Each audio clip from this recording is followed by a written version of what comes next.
All eyes are watching, and we've got to go out there and perform and prove what we can do.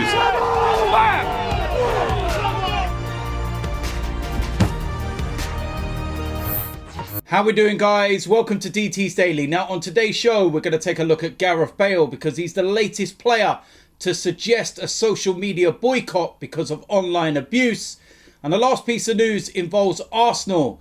And we're going to take a look at Dino Mavropanos as he makes his international debut for Greece. I represent my fucking self. How we doing, guys? Welcome to DT's Daily. That's right.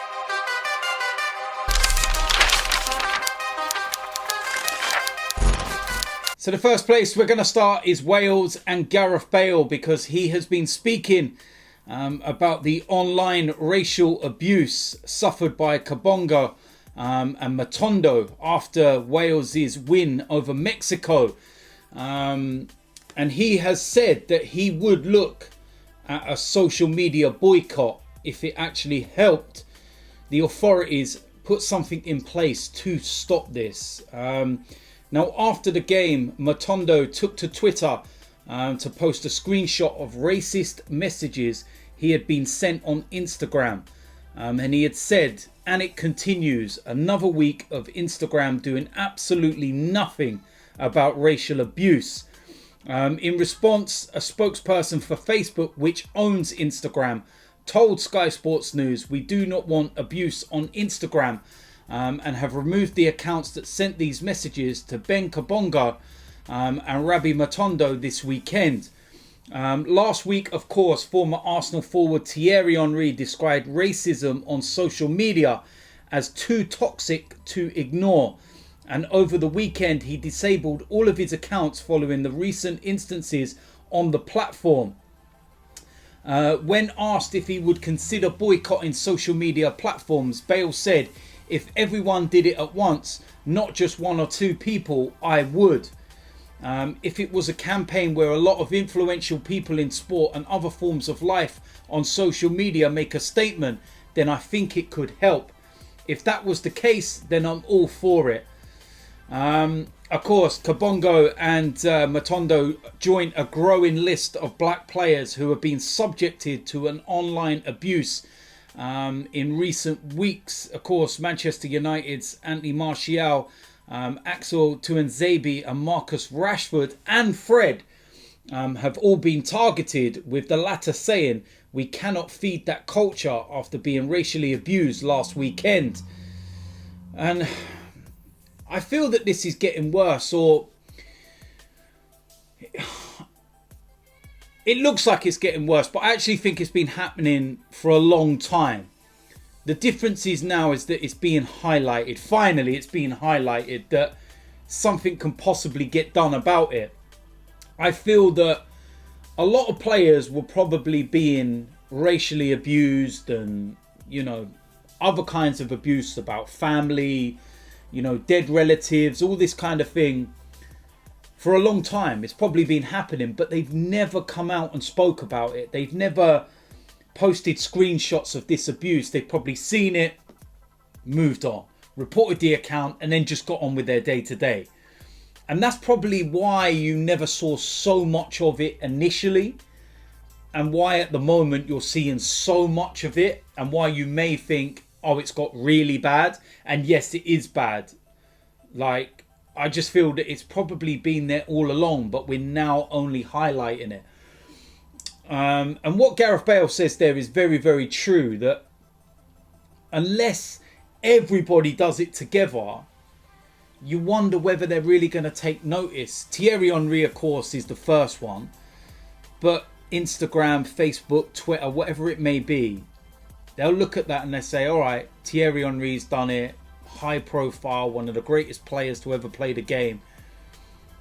But then it will die down and people will forget, and they'll be able to continue. But if you get a whole host of, really important people, and not just in sport, but, across the board, whatever it may be, to actually boycott their accounts and shut them down and shed such a bad light on these, social media platforms, then surely they're going to have to act. Surely they're going to have to sit there and say, something needs to be done. you know, let's say for argument's sake, Instagram were the first to address this situation, put ID in place or whatever it might be. And everybody, you know, decided, right, let's move over to Instagram and let's move away from Twitter because they're still not doing anything. They're still, you know, allowing this to continue. Then surely Twitter would then have to act to say, well, we're losing all of these people to Instagram because we're not acting, we're not doing something. And that's the problem. And that's why something needs to be done and why it needs to be addressed. Because I do honestly believe that until you put some kind of system in place where you have to have identification and whatnot, then this is going to happen. One of the suggestions that I saw was that anybody can open a Twitter account, Instagram account or something like that along them lines. Whatever social media platform it is, you can open it. Like, you don't need identification to do it.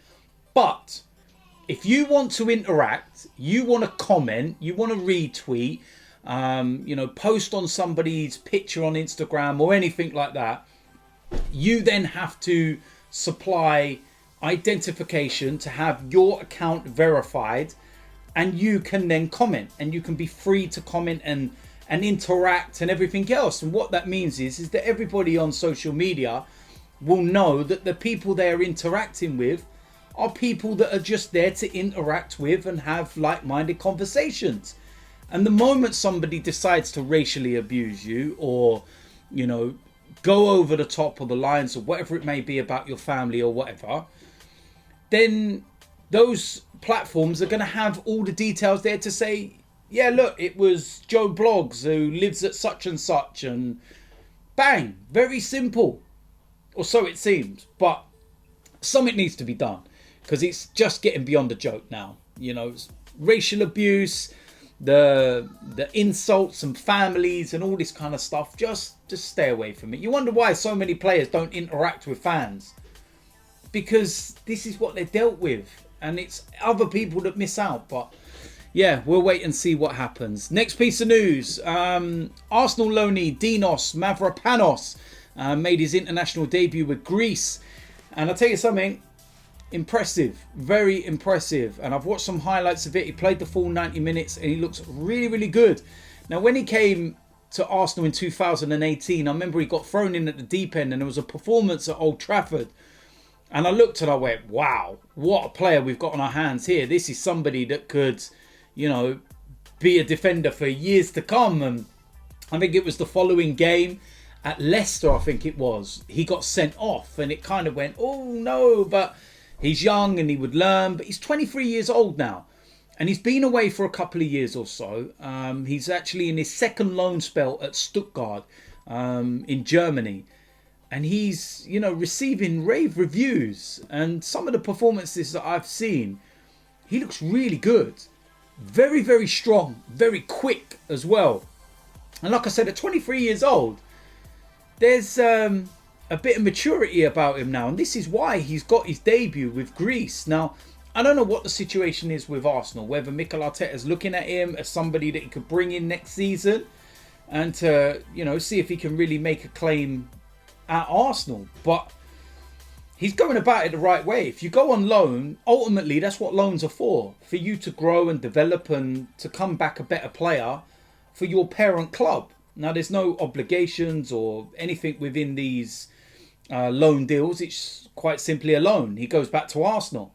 So where do Arsenal sit on this? Are they looking at his performances and saying, you know what, yeah, or if they are looking to sell, surely they can get you know, a better price. But from what I've seen, why not give him the opportunity at Arsenal?